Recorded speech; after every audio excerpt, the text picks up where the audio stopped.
The Apple Watch is Apple's first new category of device in 5 years, and there's a lot riding on its success. At the moment of its arrival, the market is already brimming with smartwatch competition, but as usual, Apple is confident about doing things its own way. The company says this is its most personal device yet, and we agree. Apple products have been synonymous with premium quality for ages now, and this smartwatch is no exception.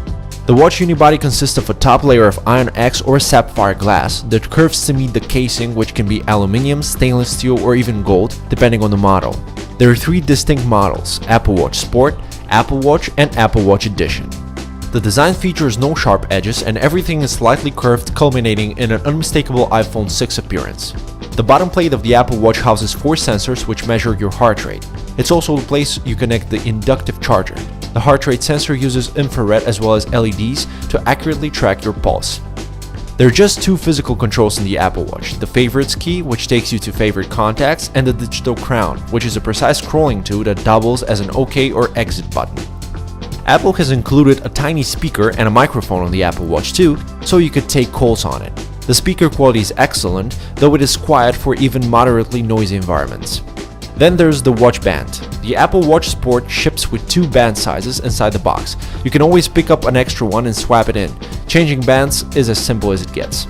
We had the chance to test both the smaller 38mm model and the larger 42mm. Both provide the same user experience, and besides the slightly larger battery and screen, the bigger one doesn't have any other real advantages. We did find the 42mm one a better match for men's wrists, but it still won't cater to people that prefer truly big watches.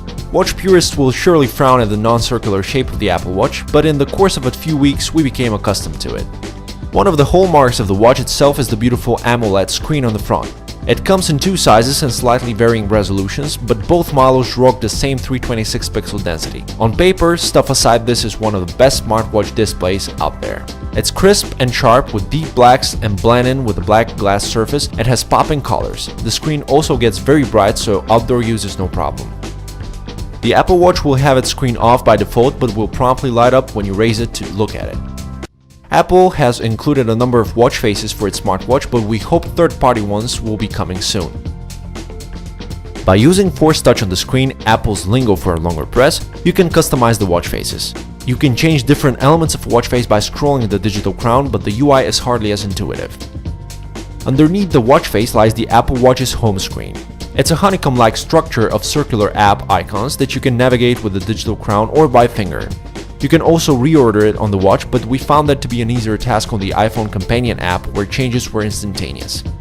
Apple Watch runs on its own platform called watchOS. Its centerpiece is the watch face itself, but a swipe will take you into Glances, a list of your watch apps and a few connectivity toggles. You'll find the Activity app here as well as the Weather app and Calendar. You can even reorder these apps from the Watch app on the iPhone. The Activity app summarizes your walking, running, and standing and shows your burned calories and the walk distance. When you get into your favorite contacts on the Apple Watch, it will automatically detect if the person you've selected has an Apple Watch and allow you to send specific smiley faces, animations, and emojis. What's cooler is you can send drawings, slight taps on the wrist, and even your own heartbeat. However, those were very slow to actually go through the other side in our testing. Since those are gimmicky at best, we would doubt anyone would actually use them for communication. Siri sets the stage for voice actions on watchOS. You can invoke the assistant with a press and hold on the crown, or through the Hey Siri keyword. As usual, Siri will answer internet queries and perform tasks on the Apple Watch just like on the iPhone. The Apple Watch tracks your heart rate to calculate burn calories and for precise monitoring during exercising. When you're not using the Activity app, the Apple Watch will normally check your heart rate every 10 minutes or so. As expected, the Apple Watch will display incoming notifications and give you the option to act on them. One of the cooler features of the Apple Watch is the iPhone camera remote control. We could see this as a great way to take selfies with your iPhone. We were pleasantly surprised with the battery life of the Apple Watch. While using its animated watch faces, notifications, working out 45 minutes and getting our heart rate checked some 300 times, the Apple Watch was able to last the entire day. With a non-animated watch face and less usage, we could get around 6 hours more out of it, and around 6 more when we disabled completely the heart rate tracking.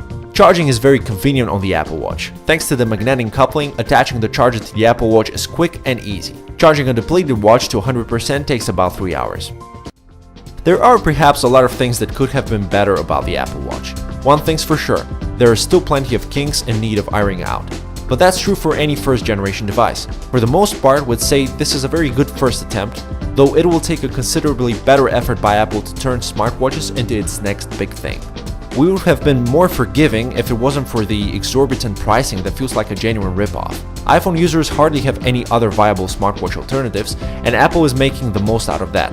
While Android Wear smartwatches are getting cheaper in an effort to get as many users on board as possible, it looks like Apple is only after snatching a heavy markup without offering a comparatively better smartwatch experience or richer functionality.